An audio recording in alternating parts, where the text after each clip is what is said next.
ನೋಡ್ರಿ ಈ ಕಡೆ ನೋಡ್ರಿ.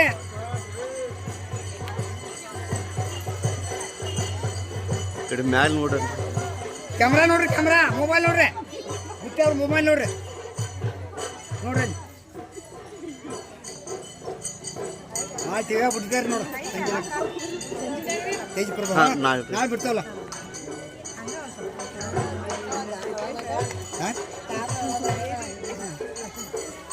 ಮೊಬೈಲ್ ನೋಡ್ರಿ, ಎಲ್ಲರೂ ಮೊಬೈಲ್ ನೋಡ್ರಿ. ಬಿಟ್ಟವ್ರ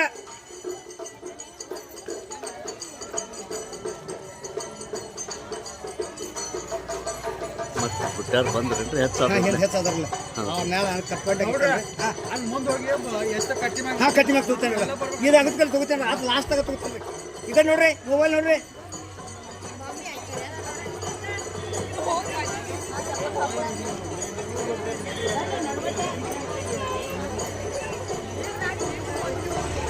ಮೊಬೈಲ್ ನೋಡ್ರಿ, ಮೊಬೈಲ್ ನೋಡ್ರಿ, ಮೊಬೈಲ್ ನೋಡ್ರಿ.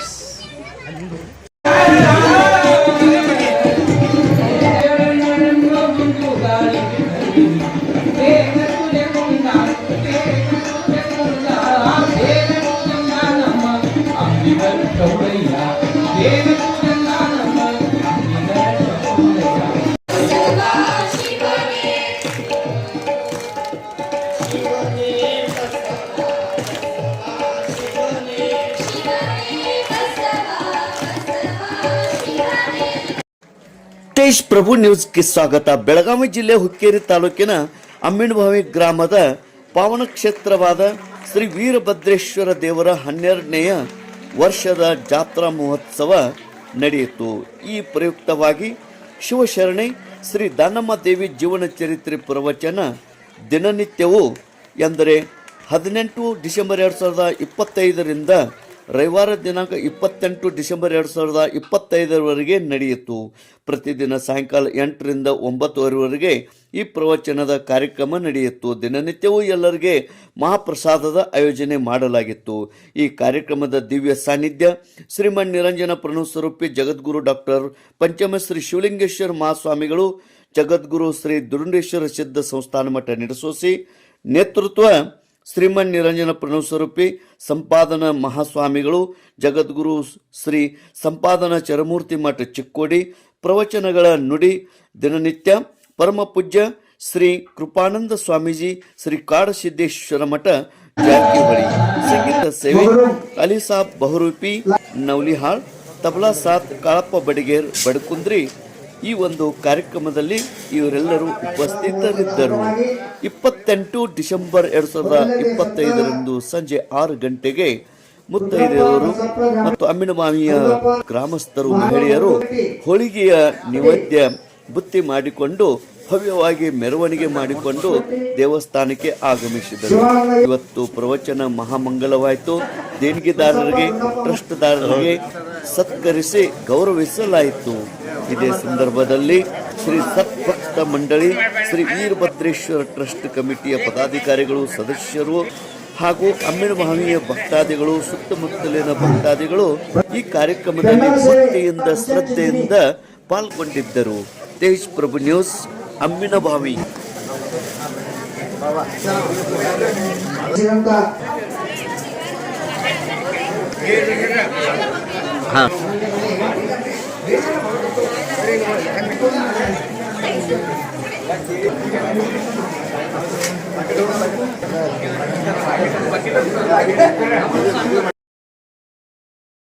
ಕೂಸವನ್ನು ಹಿಡ್ಕೊಂಡು ಅಳ್ಕೋತ ಕುತ್ತಿಳಕಿ ಗೌರ್ತಿ ಅದನ್ರಿ.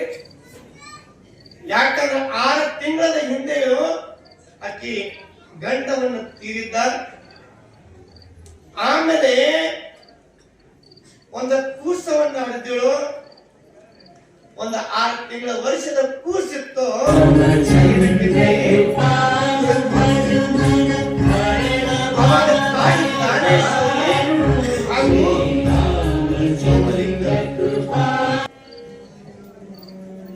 ಇಬ್ರು ಏನ್ ಮಾಡಾಕತ್ರ ಗೊತ್ತ, ಹಾದಿ ಹಿಡ್ಕೊಂಡು ಬರಾಕತ್ರ.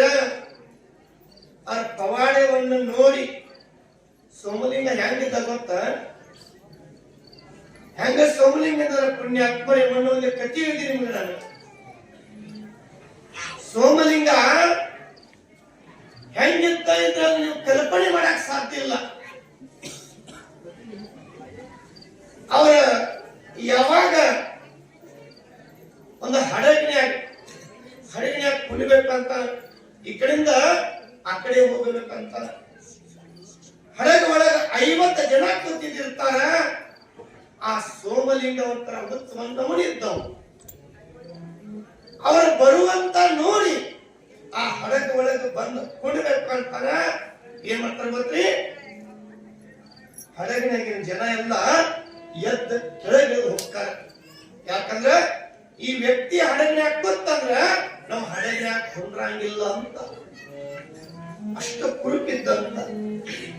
ನೋಡ್ರಿ, ಇವರಾಗ್ಲಿ, ಆಮೇಲೆ ಹೇಮರೆಡ್ಡಿ, ಮಲ್ಲಮ್ಮ,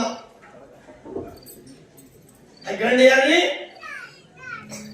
ಬರಮ, ಬಸ್ ಬರಮ ಅಂತ ನೋಡ್ರಿ. ಅಂತವರನ್ನ ಕಟ್ಕೊಂಡು ಇವರಿಷ್ಟು ಸಾಧನೆ ಮಾಡ್ಯಾರ ಪುಣ್ಯಾತ್ಮರಿ. ಅವಾಗ ಆತ ಏನ್ ಮಾಡ್ತಾರ ಗೊತ್ತಿ? ಆತ ಏನ್ ಮಾಡ್ತಾರಂದ್ರ ಕಂಬಳಿವನ್ನ ಮರ್ಯಾಗ ಕಂಬಳಿ ಹಾಸಿ ಕಂಬಳಿ ಮೇಲೆ ಕೂತು ಏನ್ ಮಾಡ್ತಾನ್ರಿ?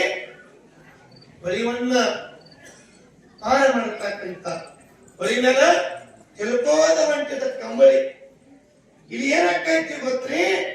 ಅವನೇನ್ ಕುಂಡ್ರ ಕೊಟ್ಟಿರಲ್ಲ, 50 ಜನ ತಗೊಂಡು ಹೋಗ್ತಕ್ಕಂತ ಹಡಗ ಮುನಿಗೆ ಮುಟ್ಟಿತ್ತು. ಅದರ ರಂಗವಾಗಿ ಹಮ್ಮಿಕೊಂಡಿರ್ತಕ್ಕಂತಹ ಗುಡ್ಡಾಪುರದ ತಾಯಿ ದಾನಮ್ಮ ತಾಯಿಯ ಪುರಾಣ ಪ್ರವಚನ ಮಂಗಲ ಸಮಾರಂಭ. ಈ ಸಮಾರಂಭದ ವೇದಿಕೆ ಮೇಲೆ ಆಶೀನರಾಗಿ ತಮಗೆಲ್ಲ 11 ದಿನದವರೆಗೆ ಪ್ರವಚನ ನೀಡಿರ್ತಕ್ಕಂತಹ, ಮರಾಠಿಯಲ್ಲಿ ಕಲಿತರೂ ಕೂಡ ಕನ್ನಡದಲ್ಲಿ ಪುರಾಣ ಹೇಳಿರ್ತಕ್ಕಂತಹ ಜಾರಕಿಹೊಳಿಯ ದೇಶದ ಮಠದ ಕೃಪಾನಂದ ಸ್ವಾಮೀಜಿ ಸಲ್ಲಿಸಿ ಅವರಿಗೆ ಅಡಿಗೆ ಮಾಡಿದಂತ ಮಕ್ಕಳನ್ನ ಹಂಗ ಮಕ್ಕಳು ಅಡಿಗೆ ಮಾಡಿ ಇದೆಲ್ಲ ಹೋಳಿಗೆ ತೆಗೆದ ಮುಂದೆ ನಮ್ಮ ಮುಂದೆ ನೋಡಿ ಹೋಳಿಗೆ ಉಣ್ಣಾಕ ಆಗೋದು, ಉಣ್ಣಾಕ ಬಿಡುವ ಬಹಳ ವಿಶೇಷ ಕಾರ್ಯಕ್ರಮ. ಇವತ್ತು ಅಲ್ಲಿ ಪೂಜೆ ಮಾಡಿದರು. ಏನದು? ಅಗ್ನಿ ನೋಡಿ, ಯಜ್ಞ ಮಾಡಿರ್ತಾನೆ. ಆ ಯಜ್ಞಕ್ಕೆಲ್ಲಾ ದೇವಾನ ದೇವತೆಗಳು ಆಮಂತ್ರಣ ಕೊಟ್ಟಿರ್ತಾನೆ. ಆದ್ರೆ ತನ್ನ ಮಗಳಾಗಿರ್ತಕ್ಕಂಥ ದ್ರಾಕ್ಷಾಯಣಿಗೆ ಆಮಂತ್ರಣ ಕೊಟ್ಟಿರಂಗಿಲ್ಲ. ಆದ್ರೂ ಕೂಡ ಎಲ್ಲಾ ದೇವಾನ ದೇವತೆಗಳು ಆ ದಕ್ಷ ಮಾಡಿರ್ತಕ್ಕಂಥ ಯಜ್ಞಕ್ಕೆ ಹೋದ. ಆ ಪಾರ್ವತಿ ಗೊತ್ತಾಕತಿ ಆ ದ್ರಾಕ್ಷಾಯಣಿ ಶಿವನಿಗೆ ಹೇಳ್ತಾಳೆ, ನಮ್ಮಪ್ಪ ಯಜ್ಞ ಮಾಡ್ಯಾನು, ನಾನು ಹೋಗಕ್ಕಿಲ್ಲ ಅನ್ಲಕ್ಕೆ. ಅವ್ ಹೇಳಿಲ್ಲ, ಬಿಟ್ಟಿಲ್ಲ, ಕರೆಲಾರ್ದ ಮನೆಗೆ ಕಳಿಸಿದ್ದಾಗ ಹೋಗ್ಬೇಡ ಅಂದವು. ಇಲ್ಲ, ಏನೋ ಬರ್ತಿರ್ಬೇಕು, ಅದಕ್ಕೆ ನಾವು ಹೋಗ್ತೀನಿ ಅಂತ ಹೇಳಿ ಆ ಶಿವನಿಗೆ ಹೇಳಿ ಬರ್ತಾಳೆ. ಎಲ್ಲಾ ದೇವತೆಗಳು ಕೂತಿರ್ತ ಸುತ್ತೆಲ್ಲ ದಕ್ಷ ಬ್ರಹ್ಮ ಮಗಳು ನೋಡಿದ ದ್ರಾಕ್ಷಾಯಿ ನೋಡಿ ಸಿಟ್ಟು ಬರ್ತಾವ. ಅಕ್ಕಿ ಮ್ಯಾಗ ಸಿಟ್ಟಲ್ಲ, ನಾವು ಸೂರ್ಯ ಮ್ಯಾಗ ಸಿಟ್ಟಿರ್ತಾವ. ಹಿಂಗಾಗಿ ನಾ ಕರದಲ್ಲಿ ಯಾಕೆ ಬಂದಿದೆ ತಿಳ್ಕೊಂಡು ಮತ್ತೆ ಅವಳು ಕೂಡ ಅಪಮಾನ ಮಾಡ್ತಾನೆ. ಮಗಳಿಗೆ ಅವಮಾನ ಮಾಡಿಲ್ಲ.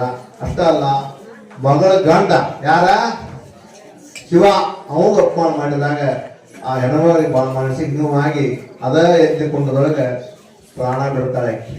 ಈ ಸುದ್ದಿ ಶಿವನಿಗೆ ಗೊತ್ತಾಗ್ತದೆ. ಶಿವನಿಗೆ ಬಹಳಷ್ಟು ಸಿಟ್ಟು ಬಂದು ಒಬ್ಬ ಮಗನನ್ನ ಹುಟ್ಟಿಸ್ತಾನೆ. ಅವನೇ ವೀರಭದ್ರ. ಅಪ್ಪಮ್ಮ ಸಂಹಾರ ಮಾಡೋ ಸಲುವಾಗಿ ಅವ ಆ ದಕ್ಷ ಯಜ್ಞ ಮಾಡಿದ ಬಂದು ಅವನ ಸಂಹಾರ ಮಾಡಿರ್ತಕ್ಕಂಥ ಒಂದು ಸೂಚನೆ ಕೊಡ್ತಕ್ಕಂಥ ಒಂದು ಕಾರ್ಯಕ್ರಮ ಇದೆ. ಆ ನಿಟ್ಟಿನೊಳಗೆ ಅದು ನಾಳೆ ಎಲ್ಲ ನಡೀತದೆ.